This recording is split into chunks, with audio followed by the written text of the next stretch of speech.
What's up, guys? Welcome to episode number 18 of this 32 in 32 series where I preview every team's 2025 offseason, going from the teams that finish at the bottom all the way to the teams that finish at the top and the team that won the Stanley Cup this season.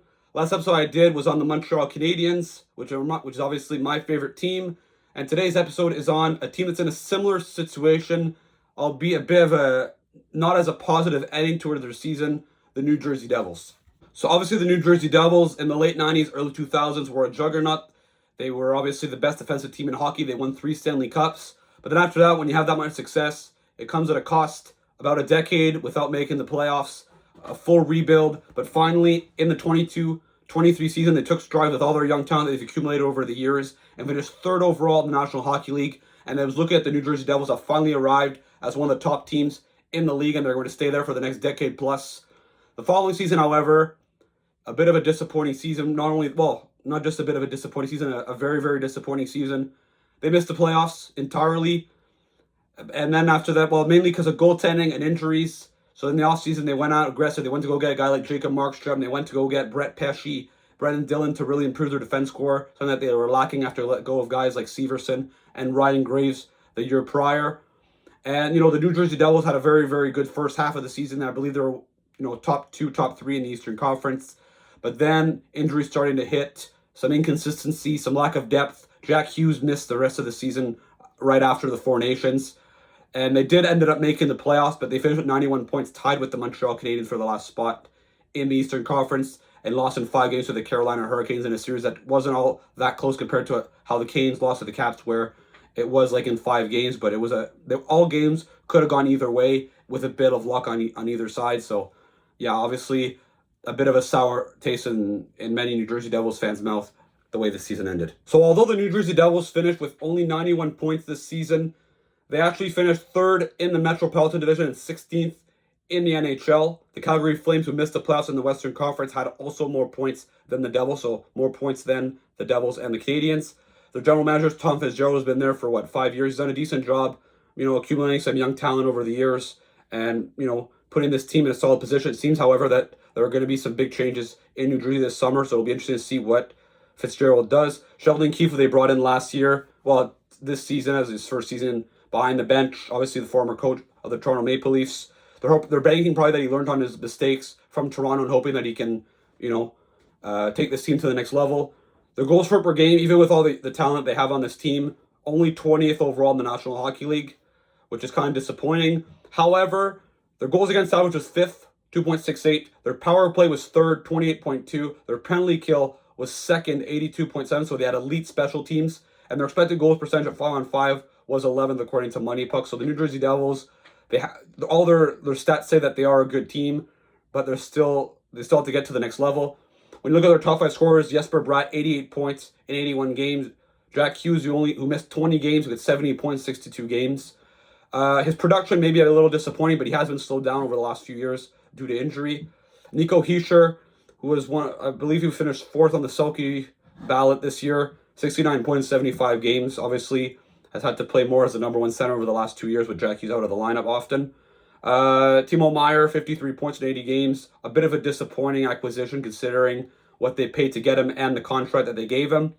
And Luke Hughes, in his second season, 44 points in 71 games, starting to establish himself as the New Jersey Devils' top offensive defenseman. When you look at their goaltending, Jacob Markstrom, 49 games. He missed some time this year due to injury. Only 900 save time, but 2.5 goals against average. Markstrom's a good goaltender. He can be very, very good some nights and underwhelming others. He's an inconsistent goalie, but in general, he was an upgrade on what they had. And Jake Allen, who actually outplayed him this year in 31 games, a 908 save percentage, 2.66 goals against average. So the Devils in net had a good season this year. However, Jake Allen's contract is expiring. We'll get to that in a moment. When you look at the Devils' projected lineup for the 25-26 season before all their offseason moves that they're supposed to make. So Jesper Bratt, Jack Hughes, Timo Meier, Eric Hall, and Nico Hischier, Stefan Nason, Paul Cotter, Dawson Mercer, Andre Palat, Nolan Foote, Cody Glass, Nathan Garret. So obviously a top-heavy team. They have about 3 elite forwards, Bratt, Hughes, Hischier. Meier's a very good forward as well, but the rest is underwhelming. They're going to have to bring in a few guys here to reinforce their offense. Their defense core, however, is pretty solid. Luke Hughes, Brett Pesce, Only Siegenthaler, Dougie Hamilton, Brendan Dillons, Simon Nemec. I wonder what they're going to do with Nemec, considering that he's not that happy in New Jersey. He's not getting the minutes. But if they let go of some of their free agents, they might be able to give him some ice time finally. And then in net, Jacob Markstrom, Nico Dawes would be their backup next year. Jake Allen would leave. They only have about $12 million in cap space this summer, with a lot of guys to sign, but not a lot of impact guys. Nathan Bastian, Curtis Lazar, Daniel Sprong, Justin Dowling, Ryan Dumoulin, who they brought at the trade deadline, was pretty good for them. I wonder what they're going to do with him. They're probably going to let him go, considering they have a lot of defensive depth, but he was very good, so it'll be interesting to see what they do. Jake Allen obviously was very, very good for them as a backup. Considering how thin the goalie market is this summer, I think that there's going to be a team that's going to overpay for him. Unless Jake Allen is happy in New Jersey and wants to stay there, because obviously he has a family and all, but we'll see. I'm interested to see what they do with him. He's probably a guy they want to bring back, but, for him, it'll be up to him probably.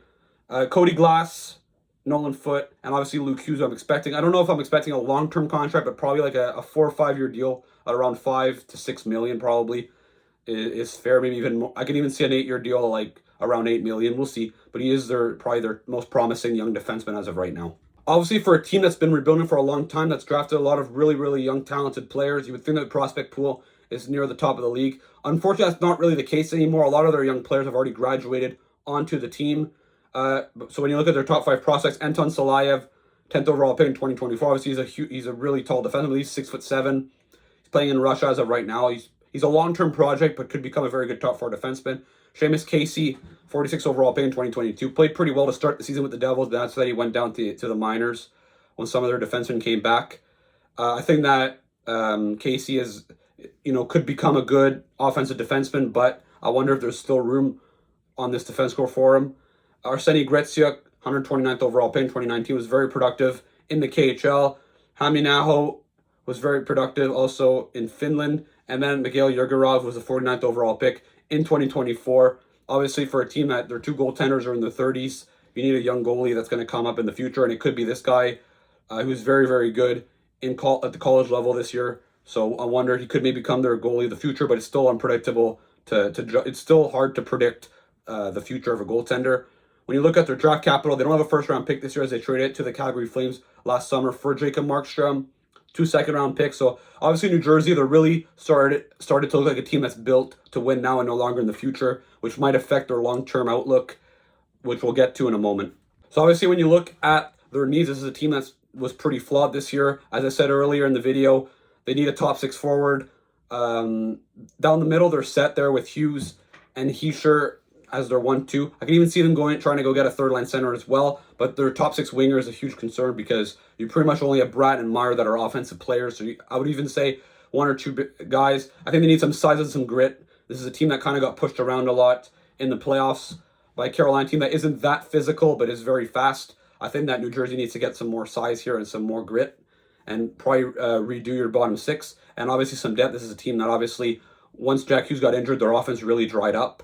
Their long-term needs, still top 6 winger. They don't really have any coming up either. Like as I said earlier, pretty much all their young players in the organization are already on the big club. So obviously that's something they're going to have to look at. A starting goalie. As I said, Yegorov is promising, but there's no guarantee he becomes that guy. Markstrom is 34. Allen, I believe, is 34. He's going to turn, and he's a free agent. So the goaltending is still a question mark. And as I said, and like it is right now, still some size and some grit is something that they're going to have to look at. I think the New Jersey Devils' future is still promising, but unfortunately, unlike 2 years ago, and I thought this is a team that's going to be great for like a decade plus, I'm starting to think maybe their window might be not as long as we thought, maybe like 8 or 9 years instead of being like 12, 13, 14 years. But there's still some hope, but they still have some holes to fix because I don't think that their upside is as high as a team, for example, like the Montreal Canadiens that already have a lot of young talent on this team, and there's still some coming up. The New Jersey Devils, pretty much everything is already there. All right, so that puts an end to this video. Let me know in the comments, what should the New Jersey Devils do this offseason? Who should they target if they want to improve their forward group? What should they do with their goaltending situation if Jake Allen, it leaves? Should they go get another guy, considering also Jacob Markstrom is getting older? Don't forget to check out some of my previous videos that I made over the last few weeks, and the ones that will be coming out in the coming weeks as well. Don't forget to like and subscribe, and I'll see you again for for another video. Ciao.